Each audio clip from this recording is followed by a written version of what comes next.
शीन एक अनाथ लड़का था जो गलती से अपनी मौत का सामना करने के बाद एक अलग दुनिया में जन्म लेता है। हालांकि इस नई दुनिया में सात गॉड ने उसे एक ऐसा चीट लेवलिंग सिस्टम दिया जिससे उसे अब तक का सबसे ज्यादा ताकतवर इंसान बनने में हेल्प मिली। एक दिन घर लौटते वक्त शीन ने देखा कि कुछ लोग एक दुकान से घबराते हुए बाहर निकल रहे हैं और दो लड़कियां उसके ठीक बगल में गिर जाती हैं। तभी एक चोर ने अपना चाकू लहराया और लड़कियों की तरफ भागना शुरू कर दिया, लेकिन उन्हें छोड़ने के बजाय शीन उसकी तरफ दौड़ता है और उसे पकड़ लेता है। उसने लड़कियों को भागने के लिए चिल्लाया, लेकिन इससे पहले कि वो कुछ समझ पाता उसके पेट से खून बहने लगता है, जिस वजह से वो चोर डर के भाग जाता है। अपने आखिरी वक्त में वो उन दोनों लड़कियों को बचाकर बहुत खुश था, लेकिन काश वो उन्हें नहीं रुलाता। उसे होश आने लगता है, लेकिन जब वो अपनी आंखें खोलता है तो वो एक लग्जरियस रूम में होता है। उसे होश में देखकर एक मेड रोने लगती है और उसे कैन कहकर बुलाने लगती है, जिससे वो कंफ्यूज हो जाता है। तभी वहाँ एक औरत आकर उसे गले लगा लेती है और उससे पूछने लगती है कि क्या उसे अपनी मॉम याद है। कैन को इस बारे में कुछ समझ नहीं आता, लेकिन जब वो मिरर पर एक नजर डालता है तो वो घबरा जाता है और सोचता है कि वो क्या बन गया है। मेड को लगता है कि एक हफ्ते कोमा में रहने के बाद बुखार की वजह से उसकी मेमोरी पर असर पड़ रहा है। उसकी मॉम सिल्विया से सूप बनाने के लिए कहती है और उनके रूम से जाने के बाद कैन को अभी भी समझ नहीं आता कि वो बच्चा कैसे बन गया। वो सोचता है कि कहीं वो इज़ेकाई एनीमे का हीरो तो नहीं, और वो बिना टाइम वेस्ट किए अपने पूरे रूम को ऑब्जर्व करने लगता है ताकि कोई पावरफुल वेपन मिल सके। और जब वो अपने हथियार को देख रहा होता है तब सिल्विया को लगता है कि उसने अपने पैंट में सुसु कर दिया है, तो वो उसकी पैंट उतार देती है। अपनी इज्जत की नीलामी देखकर कैन रोने लगता है। कैन ने सिल्विया के रूम से जाने से पहले उससे सवाल पूछकर इस दुनिया की और अपनी इस नई जिंदगी की काफी जानकारी ले ली थी। उसका पूरा नाम कैन वॉन सिल्फर्ड है, जो कि 3 साल का छोटा बच्चा है। उसके पिता गार्म और माँ का नाम सारा है। इस दुनिया में उसकी एक बड़ी बहन भी है जिसका नाम है रीन, जो कि उससे 2 साल बड़ी है। सारा गार्म की दूसरी बीवी है और उसकी पहली बीवी का नाम मारिया है, और उसके 2 बेटे हैं जिनका नाम है जिन और एलिस।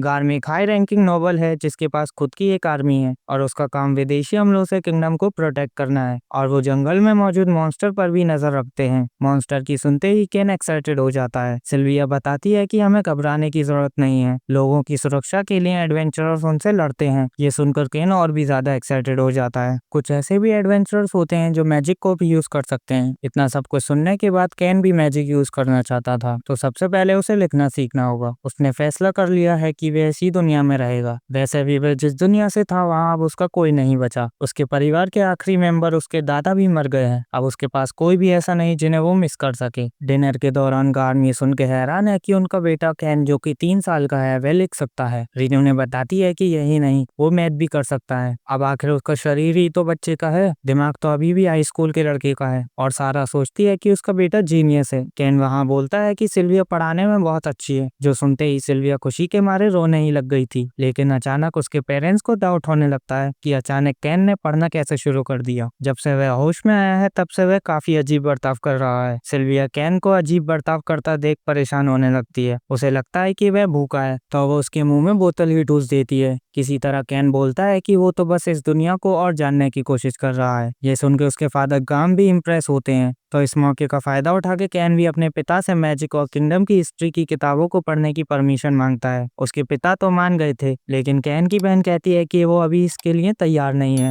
हमें पता चलता है कि इस दुनिया में मैजिक यूज करने के लिए पहले पर्सन को बैप्टाइज होना पड़ता है, और पर्सन बैप्टाइज सिर्फ 5 साल की उम्र में ही होता है। इसके बिना कोई भी मैजिक यूज नहीं कर सकता। लेकिन जब कैन अपने रूम में मैजिक यूज करने का ट्राई करता है तो वह कर पा रहा होता है। उसी वक्त रूम में सिल्विया आ जाती है। हालांकि कैन ने अपना हाथ वक्त पर पीछे कर लिया था। खैर, सिल्विया के जाने के बाद कैन एक बार फिर ट्राई करता है, लेकिन इस बार जादू उसके हाथों से बेकाबू हो गया था। लेकिन फिर से सिल्विया के देखने से पहले वो अपने आप को कंट्रोल कर लेता है। वो तो चली गई थी, लेकिन उसकी बहन कमरे में घुस आई थी। वो कैन को बड़े डरावने तरीके से देख रही थी, जैसे कैन की असलियत उसके सामने आ गई है। रीन कहती है कि उसे पता चल गया है। कैन किताबों से बाहर की दुनिया के रहस्यों को जानने की कोशिश कर रहा है। कैन यहाँ जानबूझ के घबराने की एक्टिंग करता है, पर वह अंदर से खुश था कि रीन ने कुछ नहीं देखा। उस दिन के बाद रीन हर दिन कैन के पास आने लगी। उसने अपने भाई को अपने देश एस्फोर्ड के 300 साल पुराने इतिहास के बारे में सिखाया, जिससे हमें इस किंगडम के पहले राजा के बारे में पता चला, जो शुरू में एक एडवेंचरर था। उस पहले किंग का नाम था यूया। इस दुनिया में कैन का इंटरेस्ट बढ़ता ही जा रहा था। जब उसे पता चला कि इस दुनिया में एल्व्स, बीस्वॉग, डॉर्फ्स और फ्लफी चीजें भी हैं, वो तो अभी तुरंत इस दुनिया को बाहर से देखना चाहता था।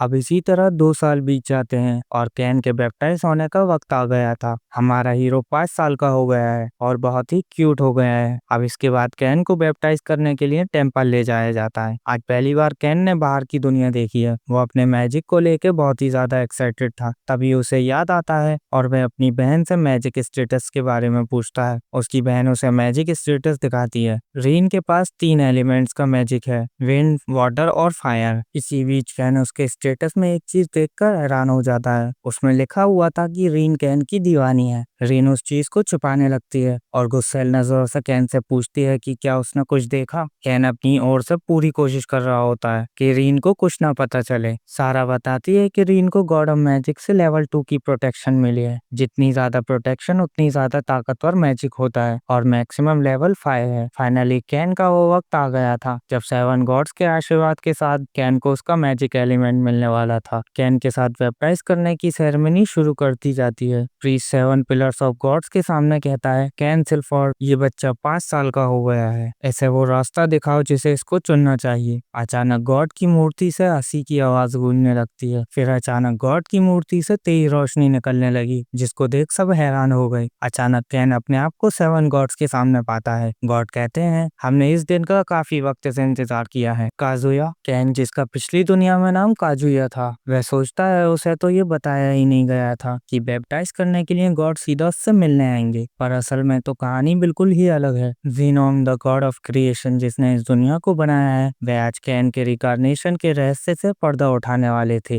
रैम जो गॉड है डेथ और पुनर्जन्म की, वो बताती हैं कि काजुया की डेथ तो होने ही नहीं वाली थी। अगर उस दिन काजुया उन लड़कियों को बचाने की कोशिश नहीं करता, तब वह गुंडा फिसलकर गिरने वाला था और फिर आसपास के लोग उस पर काबू कर लेते। मतलब कि काजुया को तो कुछ करने की जरूरत ही नहीं थी, वह तो बिन मतलब की मौत मारा गया। काजुया को बहुत ही बुरा लग रहा था क्योंकि वह सब करने के लिए बहुत हिम्मत चाहिए थी, पर क्योंकि काजुया ने किसी की जान बचाने की कोशिश में अपनी जान गंवाई, इसलिए गॉड ऑफ अर्थ ने रिक्वेस्ट की उसके रिकारनेशन की इस दुनिया में, जिसके बाद कैन के रूप में इस जादू की दुनिया में उसका पुनर्जन्म हुआ। पर वो उससे माफी मांगती हैं कि किसी वजह से कैन को अपने पुराने जन्म की यादें वापस आ गईं। कैन उन्हें माफी मांगने से मना करता है क्योंकि उसकी याददाश्त आने की वजह से उसकी बहुत मदद हुई है। इसकी वजह से वह जल्दी से लिखना और मैजिक यूज करना सीख पाया और वो अपने नए परिवार के साथ एक खुश जिंदगी जी रहा है। वो राइम को शुक्रिया करता है उसकी यादें वापस करने के लिए। गॉड ऑफ मैजिक रहनों को कैन काफी पसंद आया। वो उसे अपनी प्रोटेक्शन देती हैं। जिनोम भी कैन को अपनी प्रोटेक्शन देते हैं। गॉड ऑफ वॉर सारनोस भी उसे अपनी प्रोटेक्शन देते हैं, जिससे कैन की फिजिकल स्ट्रेंथ और मार्शल आर्ट्स बेहतर होती चली जाएगी। गॉड ऑफ टेक्नोलॉजी क्रीम भी उसे अपनी प्रोटेक्शन देते हैं, जिससे उसका विज्ञान का ज्ञान बेहतर होगा। पानम, गॉड ऑफ कॉमर्स भी उसे अपनी प्रोटेक्शन देते हैं, जिससे वह एक व्यापारी की तरह सही फैसले ले पाएगा। इसके साथ वह एक आइटम बॉक्स का भी यूज कर सकता है। गॉड ऑफ अर्थ बेला भी उसे अपनी प्रोटेक्शन देती हैं। वह कहती हैं कि उनकी प्रोटेक्शन थोड़ी खास है, इसलिए वो कैन को सब कुछ ट्राई करने को कहती हैं। अब सभी गॉड की प्रोटेक्शन मिलने के बाद जीनोम कहता है, अब यहाँ से जाने के बाद कैन अपने स्टेटस में सबकी प्रोटेक्शन को देख पाएगा। ये कहते हुए पता नहीं क्यों जेनम हंसे जा रहा था और इसके बाद कैन को वापस भेज दिया जाता है। यहाँ प्रीस्ट कहता है उसने गॉड की मूर्तियों को इतना चमकते हुए कभी नहीं देखा। गाम भी समझ रहा था कि कुछ तो अलग हुआ है। वह अपने बेटे को स्टेटस दिखाने को कहता है। उस बुढ़ाऊ की हंसी से कैन को भी समझ आ गया था कि कुछ तो गड़बड़ है। वो नंबर 2 का बहाना बना के वहां से भाग जाता है और कोने में जाकर अपना स्टेटस खोलकर देखता है तो उसकी फटके 4 हो जाती है। वो हैरान है, उसे सभी गॉड्स की तरफ से लेवल 10 की प्रोटेक्शन मिली थी, जो इस दुनिया की लिमिट के हद से ज्यादा है। कैन भी समझ रहा था कि वह अपने स्टेटस को किसी को नहीं दिखा सकता। वो कोई तरीका सोचने लगता है कि वो अपने स्टेटस को कैसे छिपा के रखे। तभी उसे गॉड ऑफ लाइट का एक मैसेज मिलता है। वे बताते हैं कि स्टेटस काउंसिल मैजिक यूज करके वह अपने स्टेटस को छिपा सकता है। कैन खुश हो जाता है, जिसके बाद वह अपने परिवार के बीच में बैठा हुआ था उसका 5th बर्थडे सेलिब्रेट करने के लिए। वहाँ फिर से कैन के स्टेटस के बारे में बात उठती है। वह खुशी के साथ सबको अपना स्टेटस दिखाता है। कैन का स्टेटस देखते ही सब हैरान हो जाते हैं। उसके पास एक ही नहीं बल्कि 7 गॉड की प्रोटेक्शन थी। उसका मैजिक पावर रॉयल मेज के भी हद से ज्यादा था। कैन गधा था जो वो इसको फिक्स करना भूल ही गया। गार्म कैन को अपना स्टेटस किसी को भी दिखाने से मना करते हैं क्योंकि इतना ताकतवर होना ये बहुत बड़ी बात थी। अगर किंगडम को ये पता चला तो वह इसे खतरे की तरह ले सकते हैं। कैन उनकी बात को मान लेता है और अपने रूम में जाकर फैल जाता है। वहाँ अपने रूम में उसे एक समनिंग बुक मिलती है। वो सोचता है कि वो फाइनली एक फ्लफी एनिमल को समन कर पाएगा। मौके का फायदा उठा के कैन समनिंग मैजिक यूज करता है और एक फ्लफी एनिमल को समन करने लगता है, लेकिन उसने गलती से एक मॉन्स्टर को समन कर दिया था जो बिल्कुल भी क्यूट नहीं था। अचानक उस वक्त रीन और कैटगर्ल वहाँ से गुजर रही थी। वो मॉन्स्टर उन पर हमला करने वाला था। कैन उन्हें बचाने की कोशिश करता है लेकिन पिट जाता है। लेकिन पिछले जन्म की तरह वो यहाँ भी इन दोनों लड़कियों को बचाना चाहता था। फाइनली वो एक स्पेल क्रिएट करता है और उस मॉन्स्टर को वापस भेज देता है। रीन अपने भाई को पकड़ के रोने लगती है। उन दोनों को लग रहा था कि कैन मरने वाला है। कैन को भी लग रहा था कि वो इस जन्म की भी अपनी आखिरी सांसें गिन रहा है, लेकिन वो गधा बिल्कुल ठीक था और सही सलामत था। ये देख रीन की आंखों में आंसू आ गए कि उसका भाई बिल्कुल ठीक है। कैन भी खुश था कि इस बार उसकी वजह से कोई नहीं रो रहा और उसे लगता है कि शायद इस दुनिया में वह लोगों की मदद कर सकता है। अगले दिन कैन को वहाँ के लोगों के सामने लाया जाता है और क्योंकि कैन गांव का तीसरा बेटा है इसलिए वह उसकी संपत्ति का हकदार नहीं हो सकता, लेकिन वह उसे ये मौका देते हैं कि वह अपने फ्यूचर को चुन सकता है। कैन बोलता है कि वो दुनिया घूमना चाहता है, वह बहुत कुछ सीखना चाहता है और लोगों की मदद करना चाहता है। वो कहता है कि वो सबके चेहरे की मुस्कान को प्रोटेक्ट करना चाहता है। वो एक एडवेंचरर बनना चाहता है। इसके बाद हम वापस से गॉड का सीन देखते हैं जहाँ रायन जेनोम से पूछती है क्या कैन को लेवल 5 से ज्यादा की प्रोटेक्शन देना ठीक फैसला था। जेनोम कहते हैं कि लेवल 10 भी काफी नहीं है। 16 की उम्र तक कैन को पूरी कंट्री का सबसे ताकतवर इंसान बनना होगा। जेनोम कहते हैं कि वो वक्त बहुत जल्द आएगा जब हमें कैन की ताकत की जरूरत पड़ेगी।